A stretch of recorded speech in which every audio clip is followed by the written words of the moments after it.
अस्सलाम वालेकुम। मैं मियाज़ुल का साहबजादा खलीफा हकीम शारिक अहमद तारिक की छांगीली आज एक बार फिर आज का जो हमारा टॉपिक है वो ऐसे आमिलीन के लिए है जो कि कोई खास अमल कर रहे हो और उसके लिए उनको हिसार की जरूरत हो, या किसी मरीज की कोई ऐसा मरीज आ गया हो जो कि वो समझते हो कि इसके ऊपर जो जादू के मामलात हैं वो बहुत ज्यादा शदीद है, बहुत ज्यादा सख्त है, या कोई जादूगर जिन्नात हो या आमिल जिन्नात हो जो कि उसके ऊपर मुसल्लत हुआ हो, उसकी काट कर रहे हो।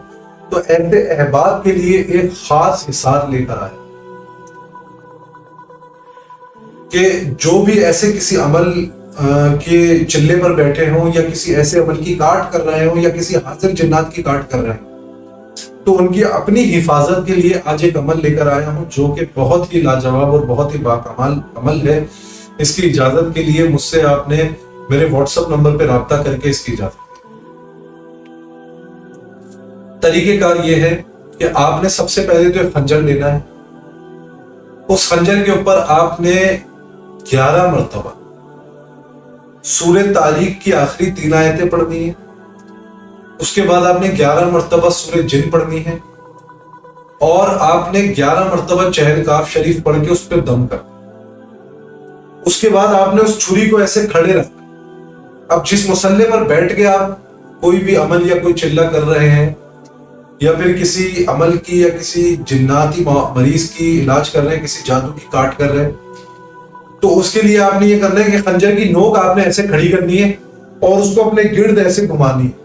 ऐसे आपने रख देना है दोनों हाथों से, जैसे आप दे सके मुसल्ले के पास, और फिर उस मुसल्ले को दायरे के बीच में रख के उस मुसल्ले पर बैठ के पढ़ाएंगे। तो कोई कितना ही बड़ा सिफली का आमिल हो, कितना ही उसके पास चीजें हाजिर हो, कितना ही बड़ा जादूगर हो, कितना ही शदीद हमजात का मामला हो, जिन्नाती मामला हो, कुछ भी, आपकी जान महफूज रहे। इस हिसार के दायरे को पार नहीं कर सकेगी कोई चीज जब तक आप वो अमल ना करें। उसके बाद आप जब अमल मुकम्मल कर लें और जब अब आप उस दायरे से हटना चाह रहे हैं, तो आपके अमल मुकम्मल करने के बाद आपने 3 मरतबा पढ़ना है इन्ना लिल्लाहि व इन्ना इलैहि राजिऊन। उसके बाद आपने इसी हिसार को दोबारा दोहराना है और अपने हाथों पे दम करके अपने चेहरे पे मलना है, अपने ऐसे हाथों पे मलना है, अपने सीने पे मलना है और अपने पूरे जिस्म पे मलना है। और फिर आपने सो जाना। फिर आप जब इस पे आएंगे, फिर आप जब तक अगले दिन इस बार दोबारा अपनी नशिस्त पर नहीं बैठेंगे तब तक वो हिसार आप पे कायम है। फिर जब नशिस्त पे बैठेंगे, नशिस्त पे बैठने से पहले आपने खंजर पे पढ़ के दम करना है, उसका हिसार मानना है, फिर आपने उसको मसल्ला रख के उस पे बैठ के पढ़ना। तो इंशाअल्लाह अगर जो आमिल इस तरीकेकार को अपनाएगा, जो मशवरा करना चाहते हैं मशवरा ले सकते हैं, कोई मसला बताना चाहते हैं कोई मसला बता सकते हैं और अपने उस मसले का हल जान सकते हैं। अपनी दुआओं में मुझे याद रखें।